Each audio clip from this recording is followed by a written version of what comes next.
नमस्कार दर्शकों, पंडित ज्योति चैनल में आप सभी का स्वागत है। आज मैं आपको बताने जा रहा हूँ किस प्रकार 23 साल बाद बना है महायोग। इसकी महिमा क्या है, खिचड़ी खाने का समय क्या है। वीडियो पूरा अंत तक देखिए एवं वीडियो देखने से पहले हमारे चैनल को subscribe, video like, WhatsApp, Facebook, Instagram एवं सभी प्रकार की सोशल नेटवर्किंग साइट्स पर हमारे वीडियो को अधिक से अधिक शेयर भी कीजिए और साथ ही सब्सक्राइब बटन के बराबर में जो बेल आइकन है उसको भी दबाकर ऑल नोटिफिकेशंस को ऑन कर लीजिए, जिससे कि सनातन धर्म और ज्योतिष संबंधित सभी प्रकार की जानकारी एवं वीडियो आपको मुफ्त में समय से प्राप्त हो सके। दर्शकों देखिए, षष्ठी एकादशी आ रही है 2026 में संक्रांति के दिन यानी 14 जनवरी को। यह एकादशी और मकर संक्रांति का दुर्लभ जो पिछले बार शायद 2003 में आया था, तो लगभग 22-23 वर्षों के बाद यह फिर से दुर्लभ योग बन रहा है।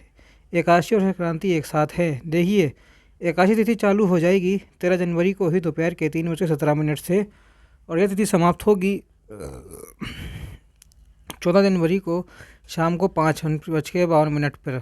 तो चावल आप ना 13 तारीख के दिन का जब आप भोजन करेंगे तो उसमें आप लोग चावल नहीं खाना, इस बात का आप लोग विशेष ध्यान रखना।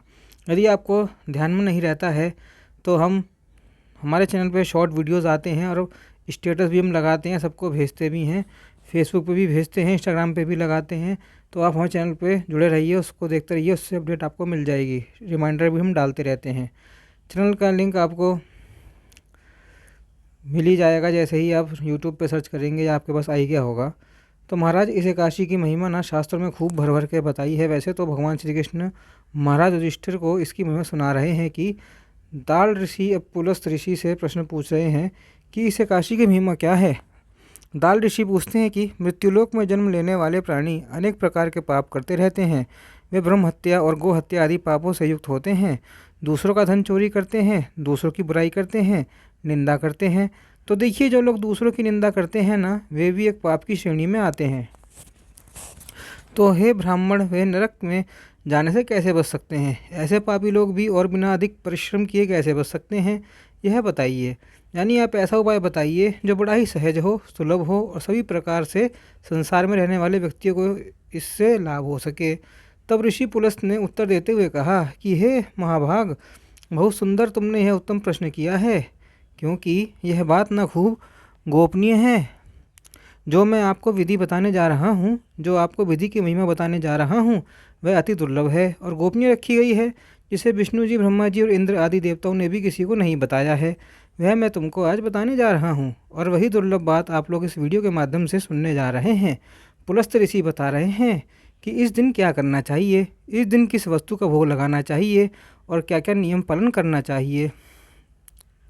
वे कह रहे हैं कि नरवेद्यम कृषम तथा संस्मृत्य नमात च तत्व कृष्णाक्ष पुण्य पुण्य नैवेद्य के रूप में कृषर यानी तिल और चावल की खिचड़ी का तिल मिश्रित पकवान अर्पित करना चाहिए। अब ध्यान से सुनिएगा, यहाँ पर बात हो रही है एकादशी तिथि के दिन की बात है ना, कि भगवान को क्या नैवेद्य अर्पित किया जाए। तो यहाँ पर ना खिचड़ी चढ़ाने की बात हो रही है। बिल्कुल, मैं यहाँ अपनी तरफ से नहीं बोल रहा हूँ, शास्त्र सम्मत बात बोल रहा हूँ।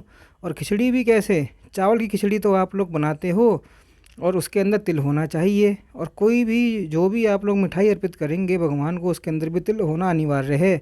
तो आप लोग प्रश्न पूछेंगे कि महाराज, एकादशी है तो क्या खिचड़ी चावल की बनाई जा सकती है? जी हाँ, बिल्कुल खिचड़ी चावल की बनाई जा ही सकती है, क्योंकि इसका नाम ही है षष्ठी एकादशी।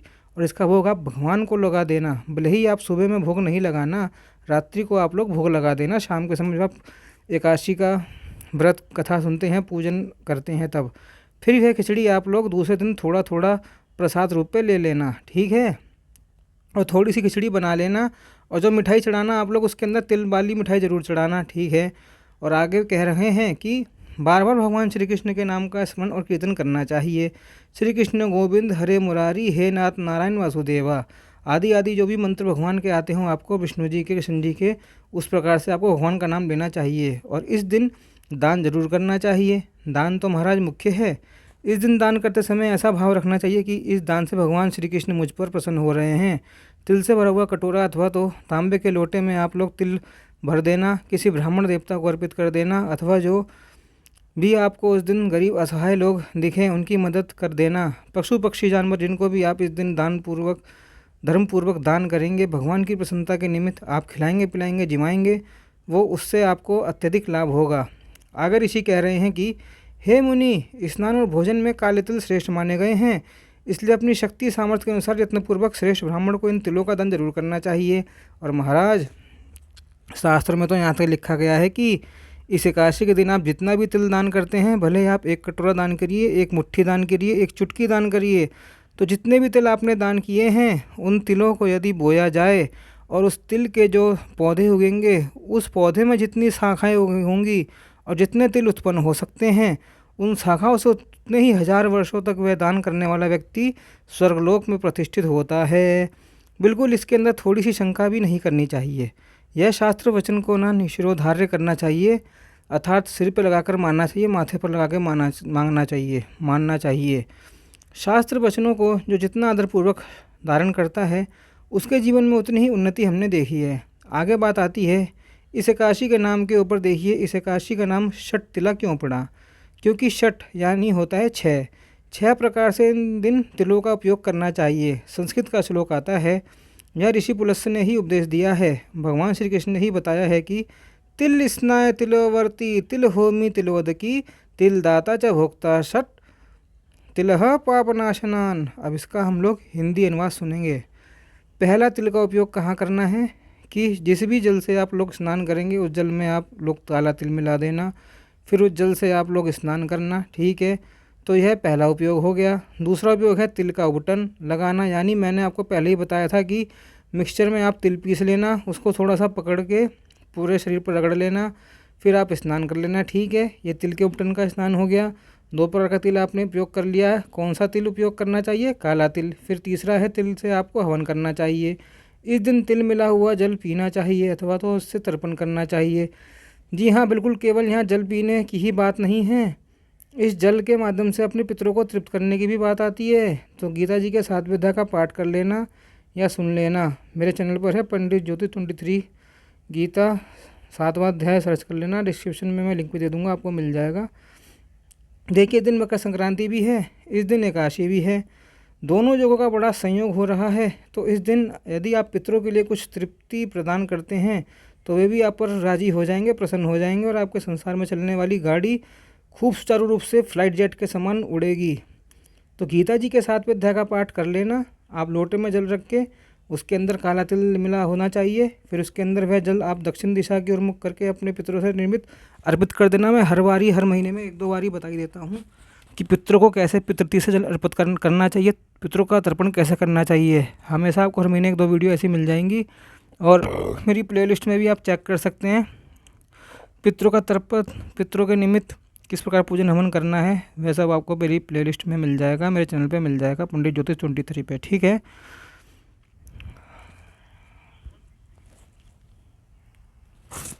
जब आप पितरों को जल अर्पित करेंगे तो आपको प्रार्थना करनी है, हे मेरे पितृ देवता, आप मेरे दिए हुए इस जल से तृप्त होइए।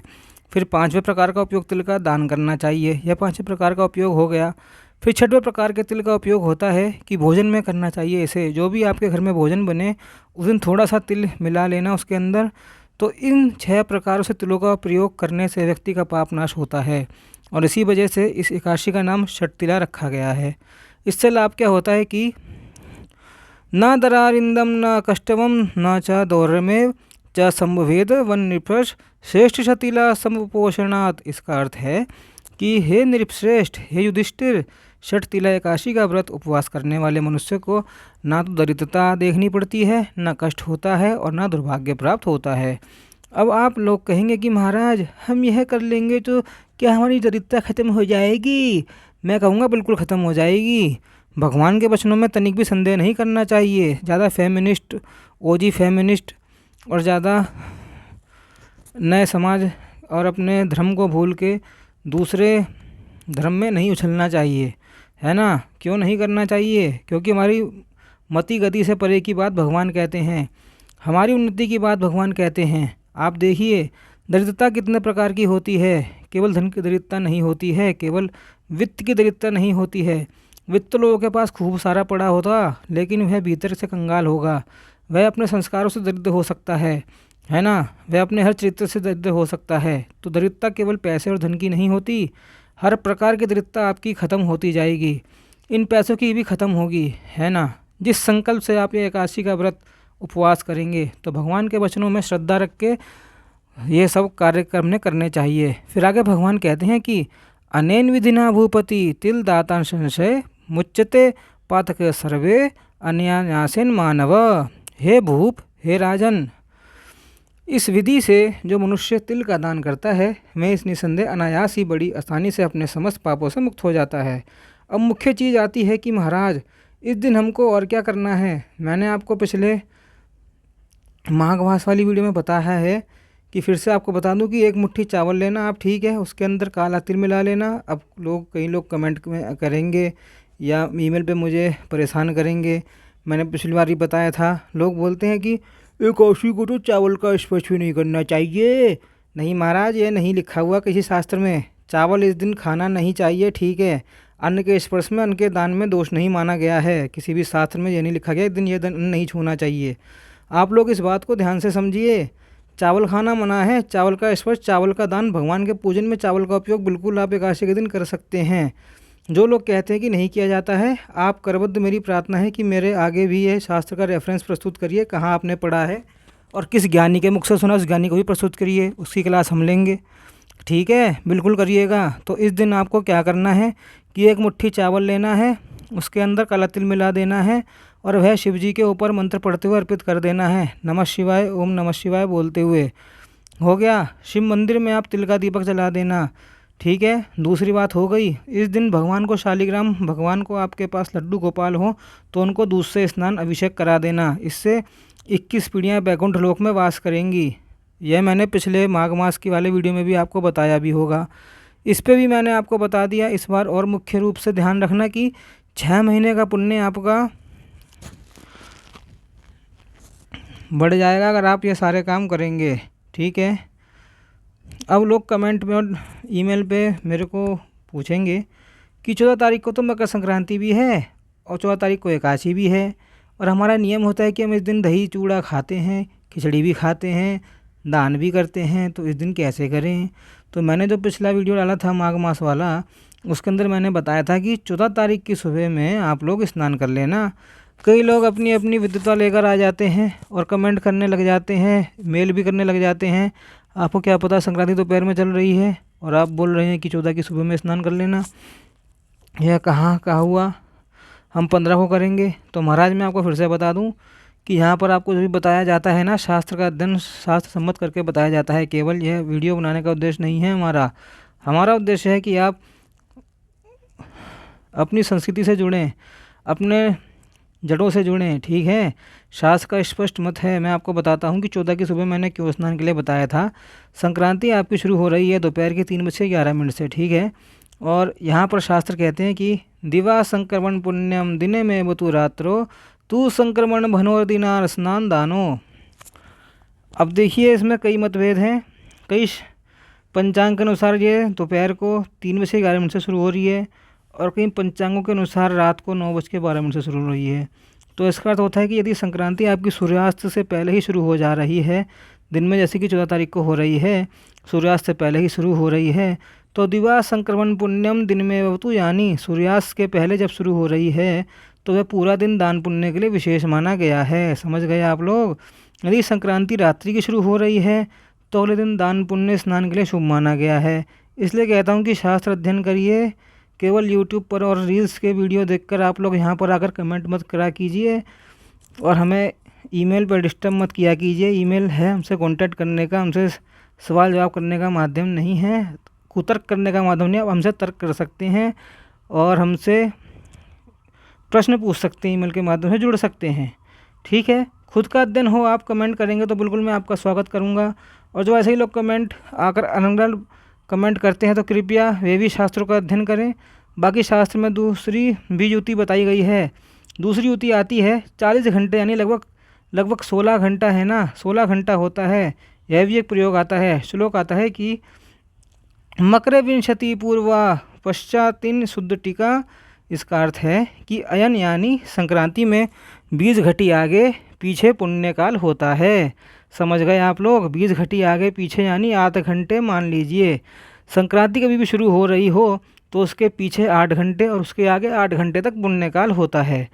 लेकिन जो मकर संक्रांति होती है ना, वहाँ पे 40 घटिका रखा गया है, यानी 16 घंटे पहले से ही पुण्यकाल शुरू हो जाता है और 16 घंटे बाद तक पुण्यकाल रहता है। मतलब 16 + 16 = 32। समझ में आ गया आप लोगों को? तो मैंने जो आपको 14 तारीख वाला स्नान बताया है सुबह का, वो बिल्कुल गलत नहीं है, ठीक है। और जो लोग 15 तारीख को स्नान करेंगे तो वे लोग उसके अंदर चालू ही रहेगा। आप लोग भी सही हैं, 15 को भी स्नान करिए। लेकिन संक्रांति का जो पहला श्लोक मैंने आपको सुनाया उसके हिसाब से 14 तारीख का स्नान माना गया है। तो आप लोग क्या काम करना कि 14 तारीख को भी स्नान करना, 15 तारीख को भी करना। और सूर्योदय से पहले, वैसे भी माघ मास में पूरा महीना सूर्योदय से पहले स्नान की महिमा बताई गई है। मुझे आशा है कि यह आप समझ गए होंगे। इतना सब ना समझा के मैंने माघ मास वाली वीडियो में भी केवल इतना बता दिया था कि 14 जनवरी की सुबह में आपको स्नान करना है।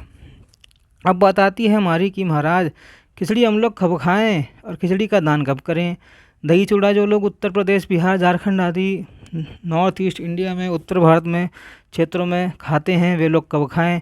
तो देखिए महाराज, 14 तारीख की तो संक्रांति है ही आपकी, और उसके अंदर एकादशी भी है। तो आप लोग अच्छे से एकादशी का व्रत रखिएगा।